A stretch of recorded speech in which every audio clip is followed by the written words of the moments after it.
ఓం శాంతి 7/6/24 మధురమైన పిల్లలు, మీరు పరస్పరం ఆత్మిక సోదరులు. మీకు పరస్పరం అపారమైన ప్రేమ ఉండాలి. మీరు ప్రేమతో నిండిన గంగలుగా అవ్వండి, ఎప్పుడూ పోట్లాడుకోవద్దు అని చెప్తున్నారు బాబా. మీరు పరస్పరం అపారమైన ప్రేమతో ఉండాలి, కానీ ఎప్పుడూ పోట్లాడుకోకూడదు. ప్రశ్న: ఆత్మిక తండ్రి ఏ పిల్లలకు చాలా ప్రేమ అనిపిస్తారు? ఆత్మిక తండ్రికి ఏ పిల్లలు చాలా చాలా ప్రేమ అనిపిస్తారో అని అడుగుతున్నారు బాబా. జవాబు: ఎవరైతే శ్రీమతంపై మొత్తం విశ్వ కళ్యాణం చేస్తున్నారో.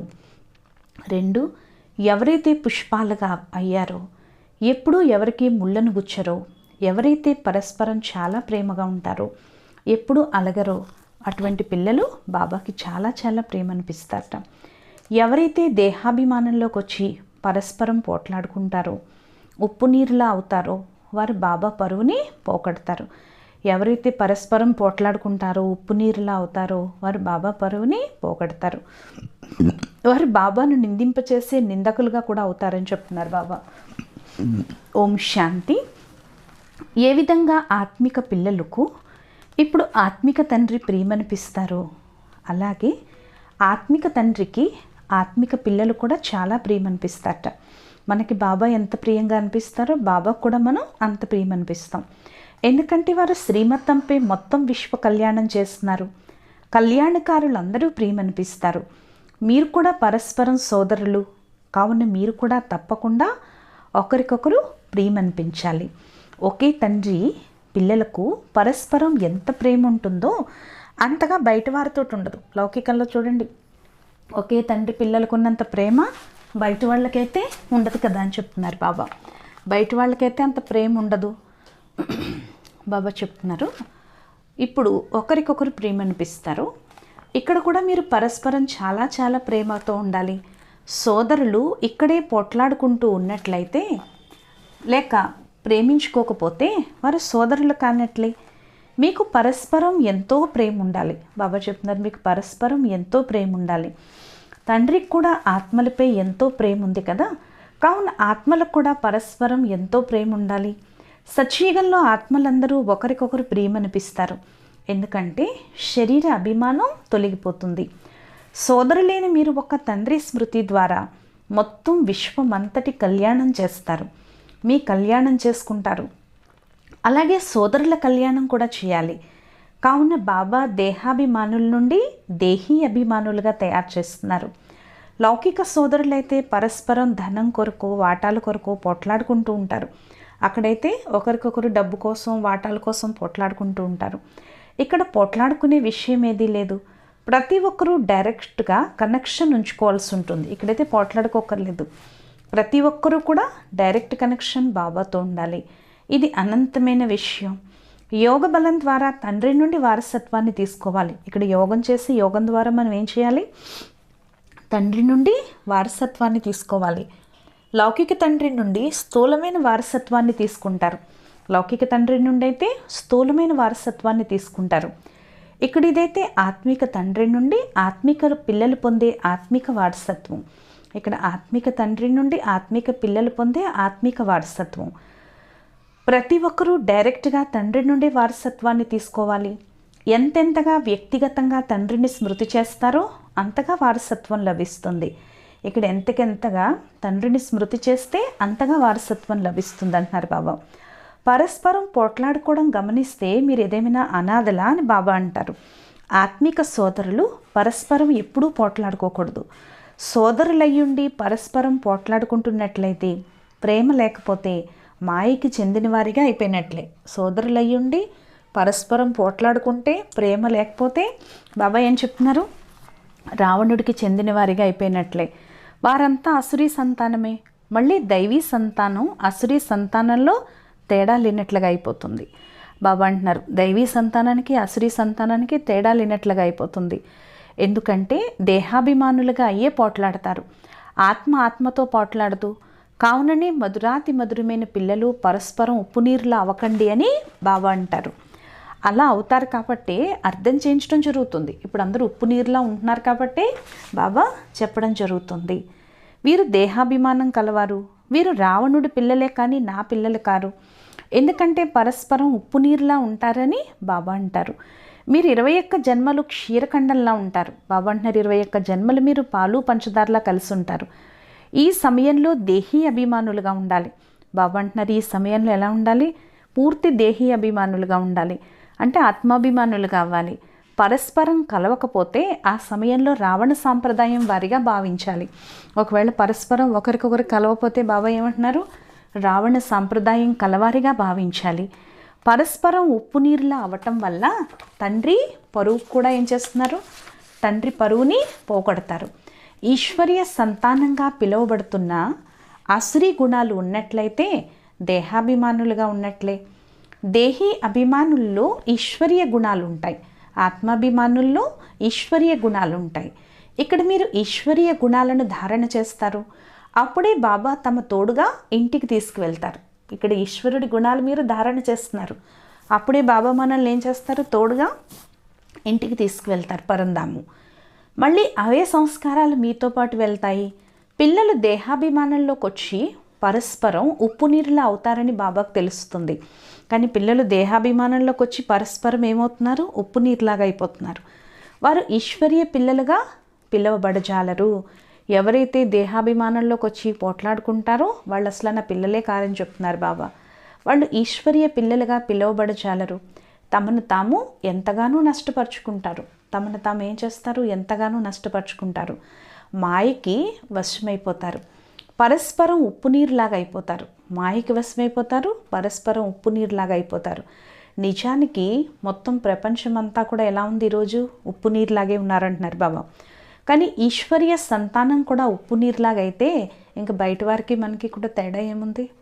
బయట వాళ్ళు ఒకలాగే ఉండి మనం ఒకలాగే ఉంటే వాళ్ళకి మనకి తేడా ఏముంది? వారు బాబాను నిందింపచేస్తారు. అటువంటి వాళ్ళు ఏం చేస్తారని చెప్తున్నారు బాబా? బాబాను నిందింపచేస్తారు. బాబాని నిందింపచేసేవారు, ఉప్పు నీరులాగా అయ్యేవారు నిలువ నీడ కూడా పొందరట. ఎవరైతే బాబాని నిందింపచేస్తారో, ఉప్పు నీరులాగా అవుతారో అంతిమ సమయంలో వాళ్ళు నిలువ నీడను కూడా పొందరు. అంటే అంతిమ సమయంలో నిలబడడానికి వాళ్ళకి నీడ కూడా దొరకదని చెప్తున్నారు బాబా. పరుగెడుతూ ఉంటారు వినాశన సమయంలో. బాబా చెప్తున్నారు వారిని నాస్తికులు అని కూడా అనొచ్చట. అలాంటి వాళ్ళని నాస్తికులను కూడా అన్నా తప్పులేదు. ఆస్తికులుగా అయ్యే పిల్లలు ఎప్పుడూ పోట్లాడరు.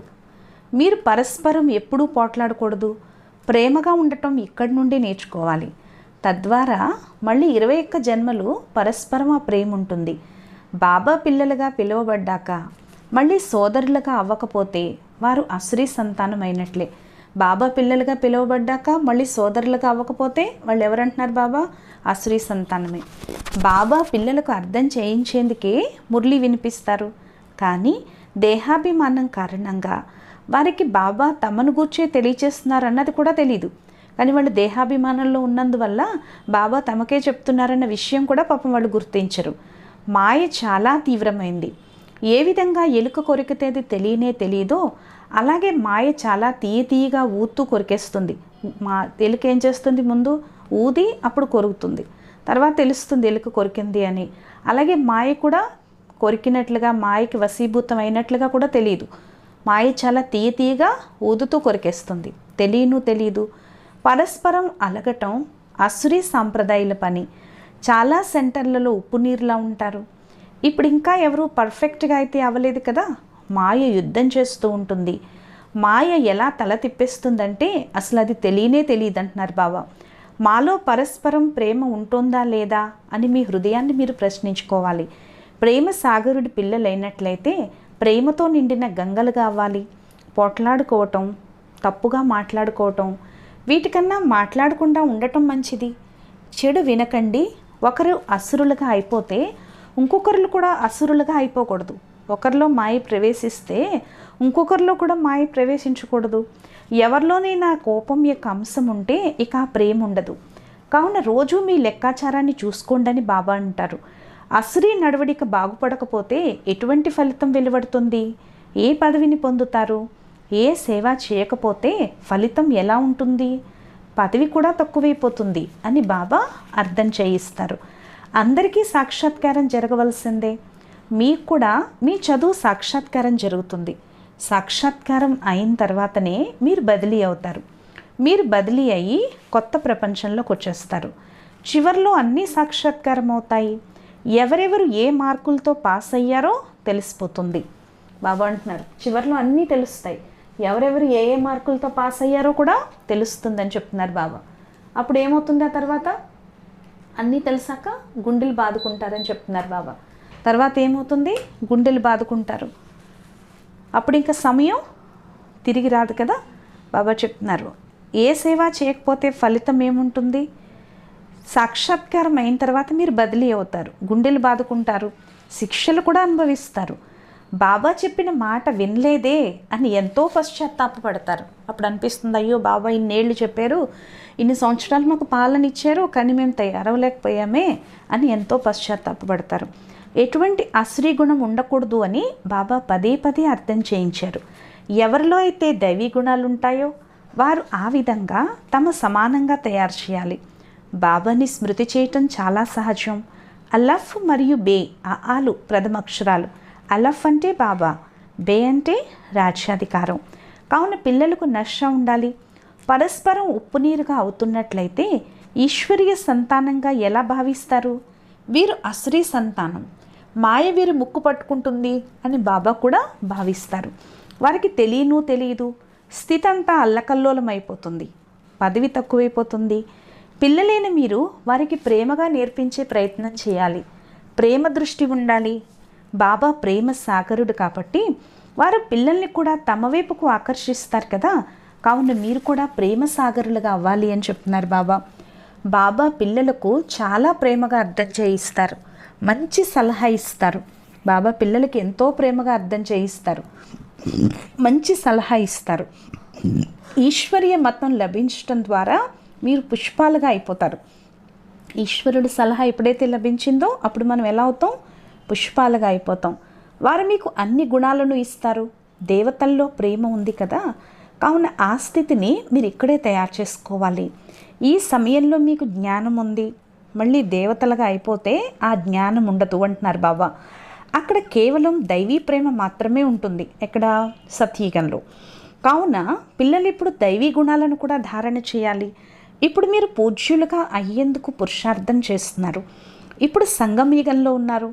తండ్రి కూడా భారతదేశంలోకి వస్తారు కాబట్టి శివ జయంతిని జరుపుకుంటారు.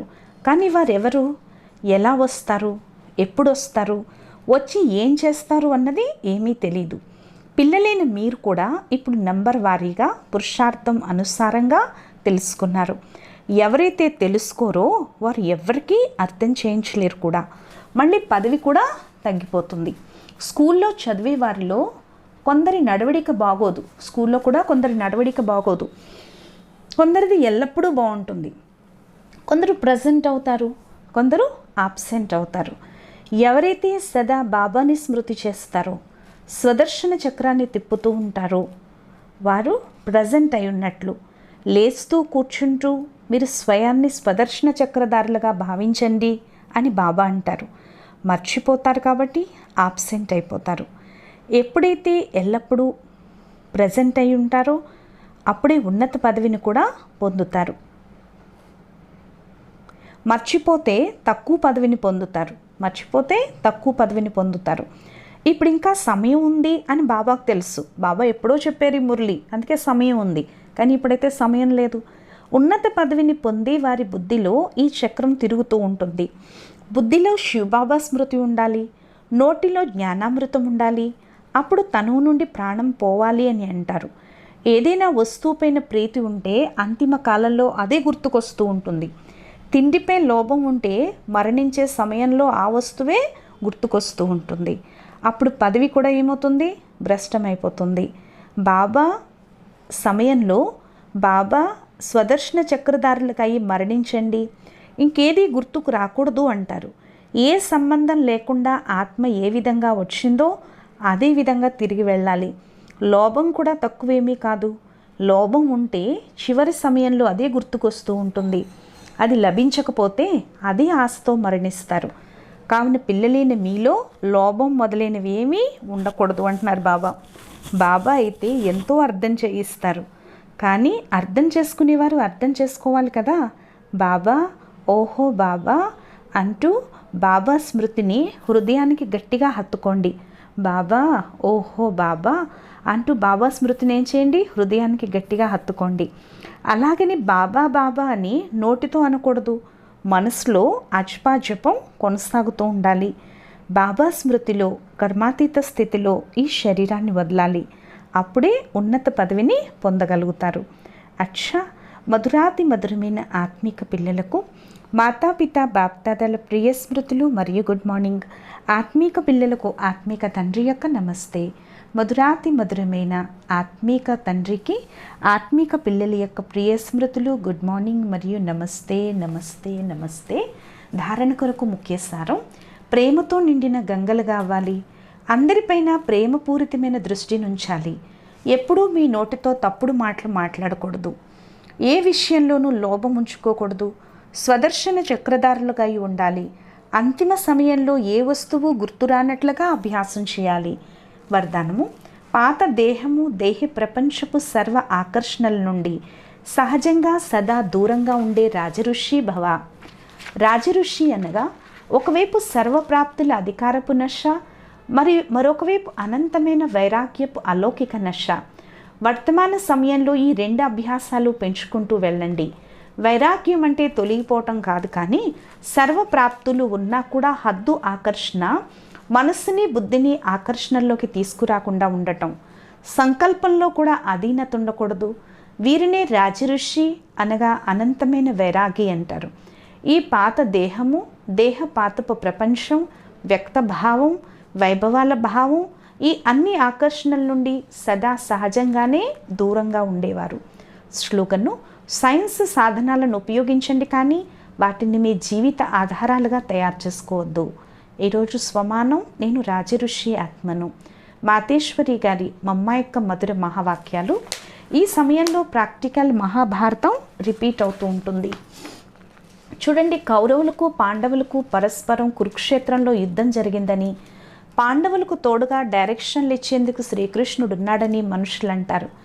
మరి ఎవరి వైపైతే స్వయం ప్రకృతిపతి అయిన భగవంతుడు ఉంటాడో వారికైతే తప్పకుండా విజయం కలుగుతుంది. చూడండి, అన్ని విషయాలు కలిపేశారు. ప్రకృతిపతి అంటే శ్రీకృష్ణుడు కాదు అన్న ఈ విషయాన్ని ముందుగా తెలుసుకోండి. ప్రకృతిపతి అయితే పరమాత్మ. కృష్ణుడు సత్యయుగంలో మొదటి దేవత. అతన్ని భగవంతుడు అనకూడదు. కనుక పాండవుల సారథి పరమాత్మయే, కానీ శ్రీకృష్ణుడు కాదు. పరమాత్మ అయితే పిల్లలకు ఎప్పుడూ హింసని నేర్పించరు. పాండవులు హింసాయుద్ధం చేసి స్వరాజ్యాన్ని సంపాదించుకోలేదు. ఈ ప్రపంచం కర్మక్షేత్రం. ఈ క్షేత్రంలో మనుషులు ఏ విధంగా కర్మలు చేసి బీజాన్ని నాటుతారో ఆ విధంగా మంచి లేక చెడు ఫలితాలను అనుభవిస్తారు. ఈ కర్మక్షేత్రంలో అయితే పాండవులు అనగా భారతమాత శక్తి అవతారాలు కూడా ప్రసిద్ధమైనవారు. పరమాత్మ వచ్చేది కూడా భారతఖండంలో. కనుక భారతఖండాన్ని అవినాశీ ఖండం అంటారు. మేరా భారత్ మహాన్ అని కూడా అంటారు. పరమాత్మ అవతరణ ముఖ్యంగా భారతదేశంలోనే జరిగింది. ఎందుకంటే అధర్మ వృద్ధి కూడా భారతఖండంలో జరిగింది. ఇక్కడే పరమాత్ముడు యోగ బలం ద్వారా కౌరవ రాజ్యాన్ని అంతం చేయించి పాండవుల రాజ్యస్థాపన చేశారు. కనుక పరమాత్మ వచ్చి ధర్మస్థాపన చేశారు.